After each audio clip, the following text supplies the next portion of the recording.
Welcome! How's everybody doing tonight? I said, how's everybody doing tonight? Yes! Welcome to Vives Q 2014! My name is Cesar Hernandez. Oh, for applause. Thank you. I am a junior at Mather High School. As a proud gay Latino, I am honored to be your MC to kick off Vives Q tonight.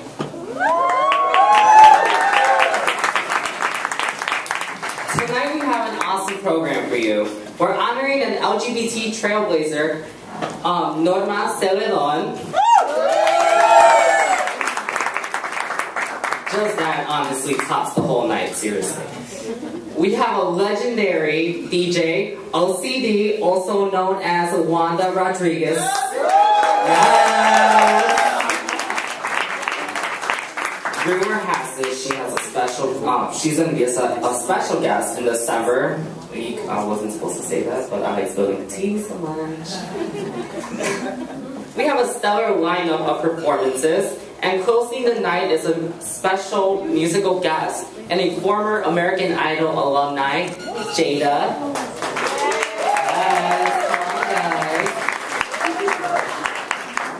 We want to thank Tracy Blaine and the Windy City Media Group for being here documenting the night.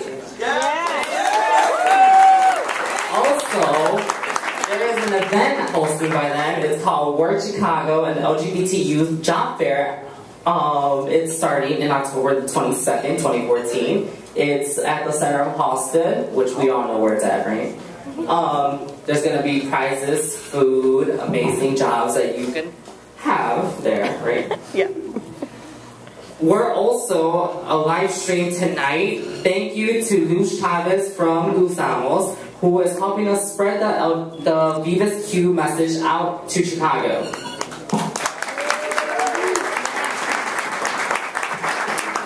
Also, a special thank you to Maria for the delicious food and amazing space here at Blanco y Negro. Can we give it up for her? Come on.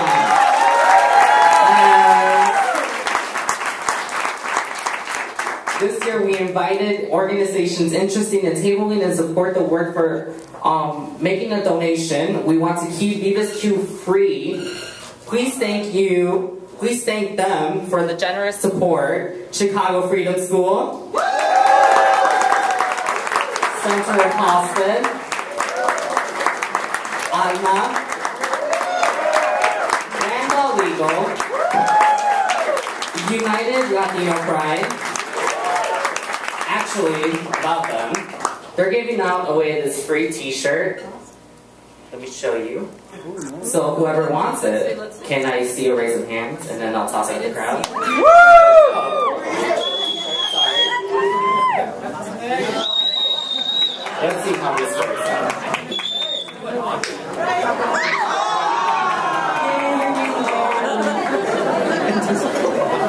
Also, Illinois State School Alliance, Vida Sida, National Runway Safe Line, and Project Vida. To start off, Emmanuel Garcia will be interviewing our special guest. You can join the conversation by texting your question to 708-713-LGBT. Can we practice this together, guys? So it's 708-713-LGBT. Now to welcome Emmanuel Garcia. Thank you. If I was a teen dad, that is what my son would look like. No, really, no, that's not a joke. I always think about that. Not always, but yeah. So welcome to Vives Q, everyone. We're live streaming, so you have to kind of pretend like you're enjoying the evening, at least for the people. So I want to hear a really loud, little village, Latino, multicultural, multi-generational applause.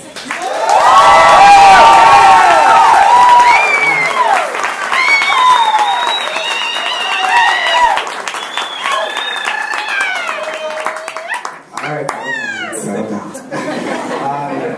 So, I have to make a couple of announcements. One of them is that Whitney Gaitan, who was scheduled to be part of the program tonight as a special guest, could not make it. She's okay, so don't worry. She's just in Rockford, so maybe she's not okay. But she's kind of stuck there. So she's home and she couldn't make it, so we are going to figure that part out later. But that gives us more time with our special guest, Norma Seledon, right? So let's hear it. I do want to remind everybody, because I know that people love to use their phones while I'm talking, is 708-713-LGBT.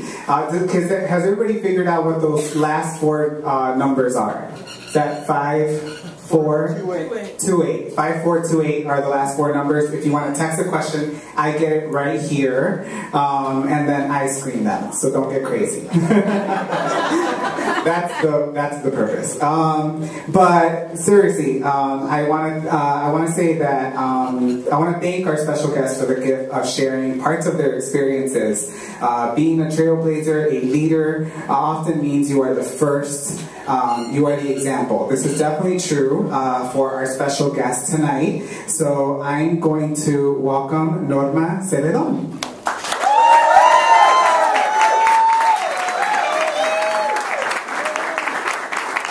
Turn on your mic. I also just want to say that, because of the mic, big applause, please, for DJ OCD. DJ Wanda, we were literally here. We came twice to the space. DJ Wanda stayed here with us till like 11 o'clock at night, working out the tech. And so we really appreciate it. And she's volunteering her time, so please thank her on your way out. She's an amazing DJ and has been really giving so much to community over the years, and we're all honored just that she's here. So thank you, DJ Wanda, also known as OCD. So I'm going to start. We're going to do something a little bit different. First, we're going to have a conversation with Norma, and then we're going to invite her two daughters to come up and also share part of their experience. So you're in for a treat tonight. Yes. So after graduating from Loyola University with a bachelor's in psychology and Spanish literature, and a new mom of two, Norma began her 13-year career at Mujeres Latinas en Acción. Yes, at Mujeres Latinas en Acción, Norma's career in women's development flourished. She worked her way through different positions, first as interim and ultimately became executive director. It was during this time that Norma also began to acknowledge her same-sex attractions and identity as a lesbian. As the story goes, Norma began a relationship with Alicia Amador, which happened while she was still married. Norma was forced to come out, quote-unquote, being the executive director. Her husband sued Alicia using antiquated marriage laws, which we'll talk about later. She resigned from her position as executive director, sought legal support from Lambda Legal, found a home at a Latina lesbian organization known as Amigas Latinas. Professionally went on to serve as interim director for the Lesbian Community Cancer Project, continued her advocacy role with Amigas Latinas, and formalized that role at one point by being co-director. She went back to get her master's in educational leadership and higher education. Today she works as a program coordinator for Chicago Public Schools and is a PhD candidate at National Louis University focused on organizational wellness.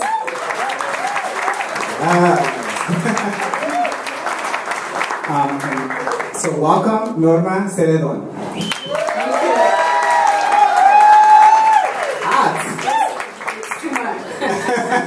It's too much, yeah, it's having me. And I'm just summarizing, so obviously these are just parts, glimpses of Norma, right? And she will share what she wants to share with us tonight. So thank you again.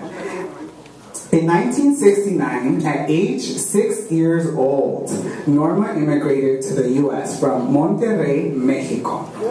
Or as she says, cuando me trajeron, when they brought me, with her family.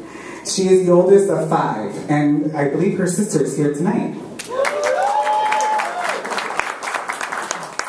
Norma, you came here to the U.S. not knowing the language, so let's kind of start there. Let's go back to, the immigrant experience a little bit. You started the 1st grade here, and by 3rd grade, you remember magically being bilingual. One of the stories I wanted you to share was the folder that your dad gave you, or the school. The folder story. So, like Emmanuel said, when I came here I spoke no English, and I was the oldest of 5, and so really was the only one that started learning English early on.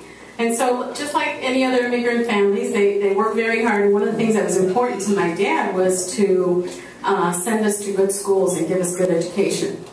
So what happened was, like Emmanuel mentioned, I suddenly became bilingual by 3rd grade. But I remember that 1st and 2nd grade were sort of a blur. And so I remember that we would get off and get distracted. And so I remember that I was very proud and very excited to start school in 2nd grade. And so one of the things that my dad did and my mom bought me this beautiful folder. And this was the 70s, okay, so things were kind of psychedelic. So it was this black folder, and it had dots of different colors, and so I was just really in love with this folder. Now, mind you, we didn't have a lot of things. We were living in this little tiny apartment, and just to give you an idea, there were 4 of us who slept in a twin-size bed, and our kitchen set was a little child-sized kitchen set, so that was our kitchen set at the time. So it was very hard to get things, and so my dad worked very hard to get those things. So one of the things I was doing, I was so proud of my folder that I was looking at it all day. And then all of a sudden the teacher must have been calling on me, but I didn't pay attention. I couldn't understand what was going on. So I remember she came over, snapped the folder shut, and then took it and threw it in the garbage. And so I was in shock. I was in shock. Now, I was in shock, and I knew that at the end of the day, there was the 8th graders who came in and took the garbage cans out. So I was very conscious of that, and sure enough, at 3 o'clock, the 8th grader came in and took the garbage can with my folder out. So now, not only was I in trouble because I was not bringing back my folder, but 2, I had gotten in trouble with the teacher. So my mother was a teacher, and there was a big respect for teachers in our family. And so how the heck was I going to tell him that? So as hard as I tried to walk home and contain myself, as soon as I walked through the door, I started crying. So now my dad noticed this. Now my dad is someone who in his whole life has probably missed 2 or 3 days of work. So there is no way that he was in. So as soon as we came home from work, he kissed us all goodbye and he left to work. And so when he saw that I was upset, he asked me what was going on. I was deathly afraid of telling him what happened because actually I didn't know what I had done wrong. So he marched with me all the way back to school, and he started talking to our teacher, to the teacher who was there grading papers or doing something after school. And I remember this because this was one of the events that I told Manny that I think, when I think about like what made things different for me, why wasn't I a statistic? Why didn't things go wrong? And this was probably one of those things. And so what he did is he went up to the teacher in his broken English. We had only been there for about 2 or 3 years. But he managed to say, "Why did you do this to my daughter? Do you not know how hard we work to get these things?" Well, the teacher was in shock. She had no idea. Her idea was to kind of scare me and then collect the folder afterwards, and so she forgot to pick that out of the garbage. And so I remember at that time feeling so proud of him And so what she did is that she went outside to the big dumpster and went into the dumpster to try to find the folder. And so, and you know what, now that I think about it, she was Filipino, and so I knew that she had some sense of what an immigrant was. So what happened was that she greatly apologized to my father, and he was very happy that she had apologized, and that's really all that he was looking for. So he said he was sorry, he went to work. Well, the next day when I got there, I had a brand new, even nicer binder that had a notebook and everything in it. But I'll never forget that my dad stood up and then I learned how to, that was the first lesson that I learned about advocating for myself.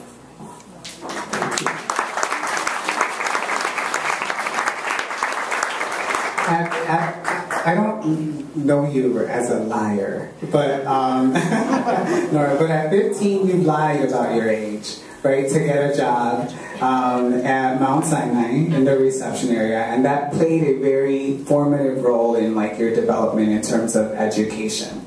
You know, now you're a PhD candidate, you know, things happened and you went back to get your master's, and I was very curious to know how you connected to higher education. How did you connect to Loyola, for example, at the beginning, you know? And so, do you mind sharing what that experience was? One of the things that would happen in the neighborhood is that all the kids would play outside. And I remember there was this girl who would walk back and forth with a backpack. And so the kids would whisper to each other and say, she goes to college. And we would say, ooh, college, what's college? And so we really had no idea. And I remember I was a pretty good student. And I think I was an audio learner, so in high school, you know, I was acing, I was getting A's and B's, but, you know, I wasn't sure exactly what I was supposed to do next. And so there was really not a lot of guidance. I went to a mostly all-white girls' high school. And so what happened was, I think just the universe and intervention happened. There happened to be a young man who worked with me, and he had been in medical school at Columbia College in New York, and there was also a security guard who was moonlighting, who was a PhD. I have no idea why he was working there, but they started asking me about whether I was going to apply to college, and I said, I think so. And they were like, what do you mean you think so? So what they did is they worked with me and helped me get applications for college. They helped me fill it out, they helped me write essays, and had it not been for that situation, I don't think I would have ever gone to college. And so they wrote recommendation letters, and they told me which colleges to choose. I remember that I applied to Northwestern, I applied to the University of Chicago, and I applied to Loyola. Well, I got into all of the schools, and I chose Loyola. And I chose Loyola because they had a pretty campus. I had no idea what I was turning down. And in the end, I think that was actually the best choice for me. And I remember going to the University of Chicago, and it was very intimidating, and they offered me a partial scholarship, and I didn't know what a partial scholarship was, and so I said, okay, whatever. So I ended up at Loyola. And at this time, during your time at Loyola, you get pregnant, right? So, and this is important, not just because you got pregnant, but it was important. Yes, it was important. Exactly. But I wanted you to talk a little bit about the best time. Your best GPA was when? So I think maybe it was the third year in college, and I got pregnant, and so decided to take a year off. And my dad said, I know you're not going to finish college. I know you're not going to finish college. And I said, well, now I'm going to finish college, just because you said I wasn't. And so I decided, I said, okay, I'll take a year off. I became a new mom. I was newly married. And then I re-enrolled and got accepted back into college. And then I got pregnant a second time.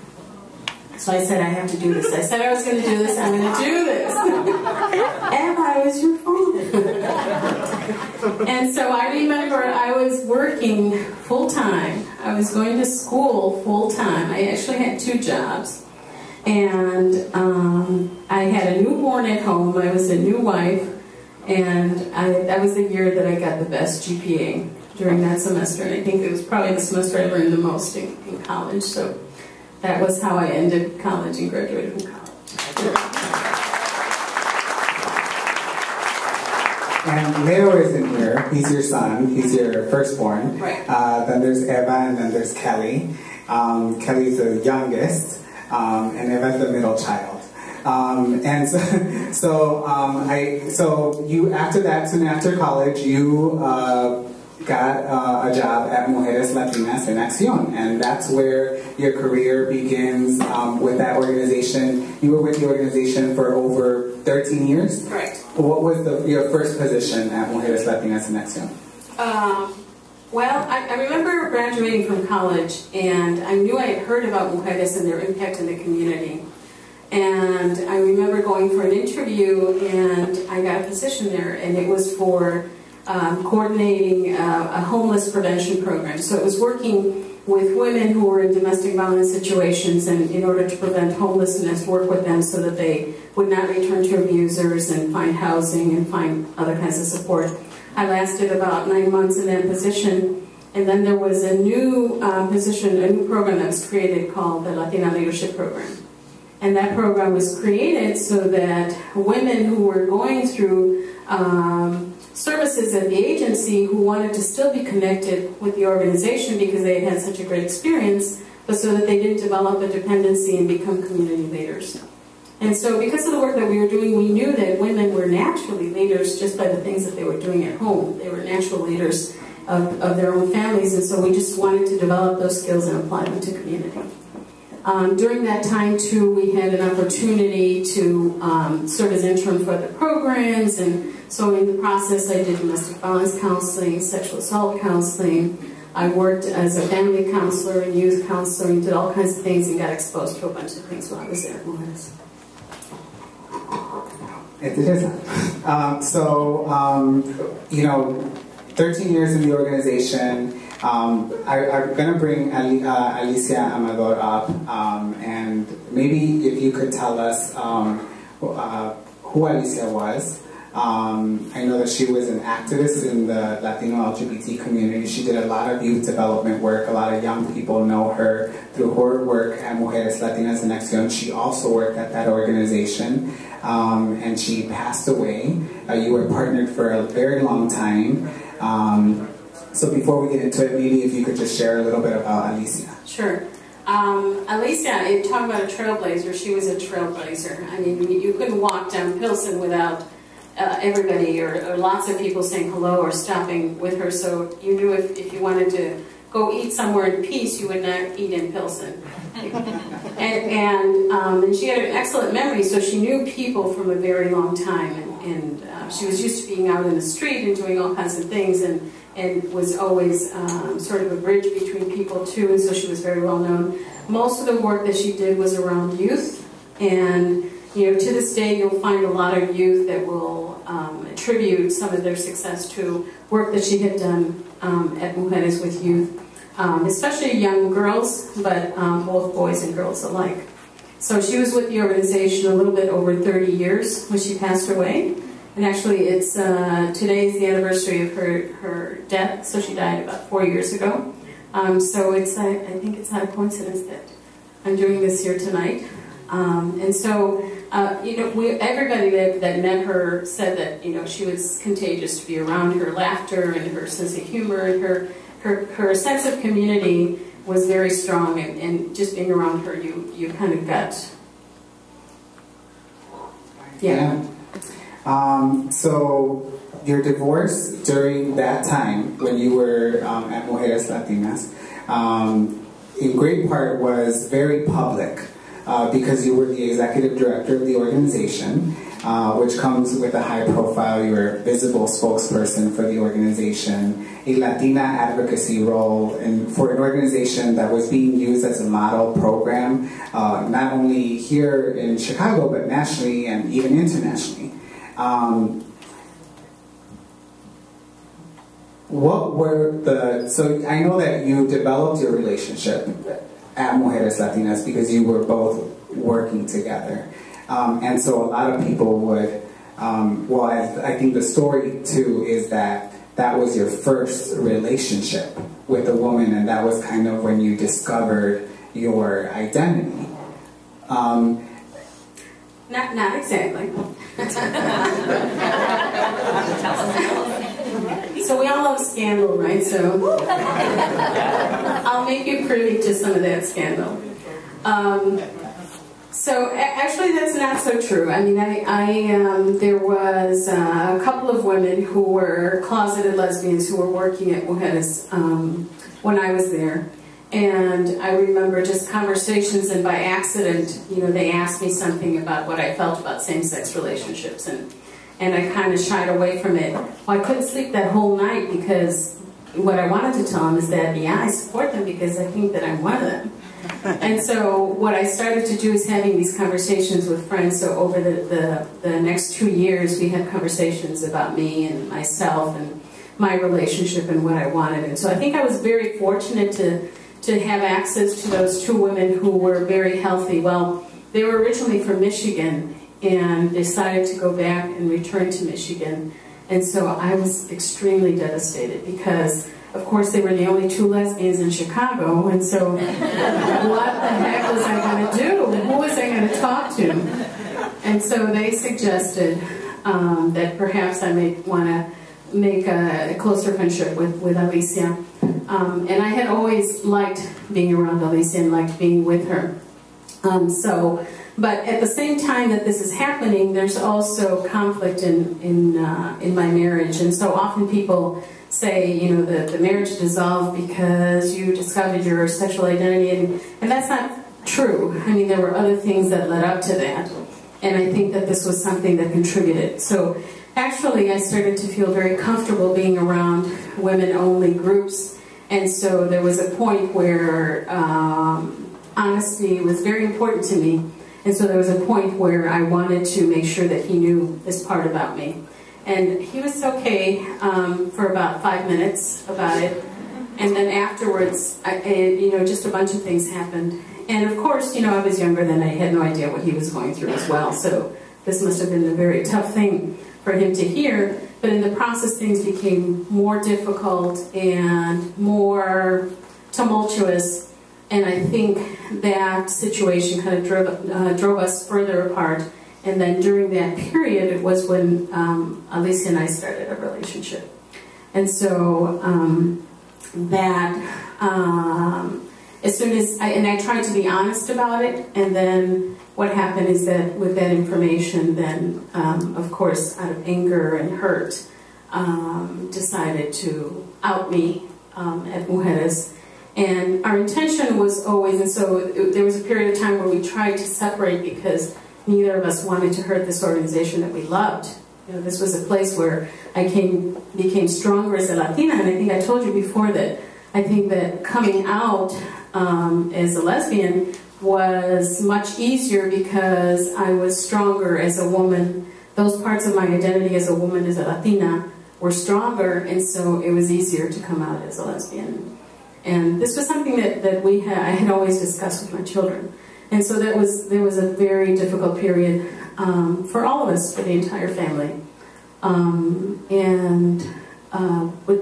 It was a very difficult time. So I think because of this, I believe the agency became fearful of what kind of repercussions this might have for the organization. And so there was a lot of pressure for me to leave, and I chose to leave too, for those reasons. And you had dedicated a lot of years of your life to the organization, so I'm sure that it was a very painful... It was very painful. My kids had grown up there, and like I mentioned, my identity was gelled there. I learned a great deal. I mean, to this day, that is the organization by which I measure other organizations. That was a magical time that for Mujeres, the way that things were run, the whole investment into really building women power And not only with the program participants, but with the staff and with the board, and it was just a very magical, wonderful time that even now from a distance I see how wonderful it is. And actually the work that I'm doing right now with my PhD work is work around how to make organizations, more like that, in terms of shared leadership, in terms of democratic systems and things. And so, yes, it was devastating to have to leave, and to have to leave in that way. It was terrible. And we'll get to the part of how you share that information with your family. But I did want to kind of just bring up Alicia again. And I have it here written down as Finding Love. And I have it here also as From Day One. And the story about how Alicia says that from day one she knew, right? And that when she met you, what was that encounter? Which? Well, the encounter. No, the time when you went to your job interview. Okay. Yeah. Was it the job interview or was it your first day? It was my first day at Mujeres. So my first day at Mujeres, I was trying to impress the people at work, and so it was in the middle of winter. The snow was, up to here, and I tried to come in with high heels and a skirt. Now, if you know Pilsen, it snows twice as much in Pilsen than it does in the rest of the city. And so it was cold, it was freezing, and I tried to jump through a bank, and so I tore my skirt all. And this was my first day at work, and so I tried to come in there, and so I walked in there, and I was very nervous, and I had my coat on, and I wouldn't take my coat off. And of course I didn't know these people well enough to say, I tore my skirt, I can't take my coat off. So I remember that Alicia came running, and she found a sewing kit, and she offered to help me sew my skirt. And so she says, her version of the story is that was the first day, so she knew from the first day that she was in love with me. So. And that just so you know, it's a big moment because that relationship didn't develop until years later. Many years later. So yeah, I just thought that was like the cutest thing, and why does that never happen to me? And I can't my skirt rip every now and then. Because you don't wear skirts. Yeah. You don't know that, Norma. But this is not about me. All right, so after the divorce, and you form your partnership with Alicia, can you just share a little bit about your first meeting that you went to at Amigas Latinas? What that experience was like? So during this time, we were very isolated from what was going on. Now, you have to know too that Alicia, who says that she knew by the time that she was 5 years old that she was gay, and so this was a woman who knew this for a long time, but there was nothing around her that said that it was okay to do that. And so what happened was she led really a double life, and so she had her nighttime life and her weekend life where she would be hanging out in bars and doing all kinds of things. And then she had her life in the community and at Mujeres. And so for her, and so we had talked about whether if we were going to be a couple, for me it was not an option. I was not going to be doing this double life thing, although I considered it for a second, but I didn't want to lead that kind of life. That was not what I had taught my children. This is not how I worked. And so we had both agreed that we were going to be open about this. And so she was just as nervous and probably just as new coming out as I was. I know we got into the days about So when the divorce happened, you're the first meeting at Amigas Latinas. You go to Amigas for the first time. What is that experience like? Oh my God, it was. I remember walking into the room and there were all these women couples. And I knew that all of these women loved women. It was just the most amazing feeling. And so it was just like everything about me, being Latina, loving women people that looked like me or probably had the same values as me, and being in that room with all the same women, it just felt so powerful. And so I think, and Amigas, I have to tell you, probably saved our relationship. So you can imagine how difficult this was, you know, this whole situation. I'm going through a divorce, I've lost a wonderful job, I've lost a position in the community, I'm wondering about my reputation in the community. And there's a lot of anger, she's being sued on the other end. And so this caused a lot of tension. And I think had it not been for this wonderful community of women, I don't think that we would have lasted.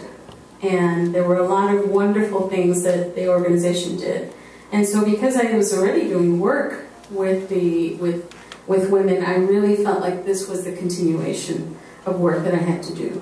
So all the work that I was doing around leadership, around domestic violence, I knew that those issues also happened with same-sex couples, and so it felt like a second home to be there. Thank you, Norma. So at this point, we're going to bring Eva and Kelly up to maybe share a little bit about their experience of when you told them, right? So you don't mind coming up, I'll give up next.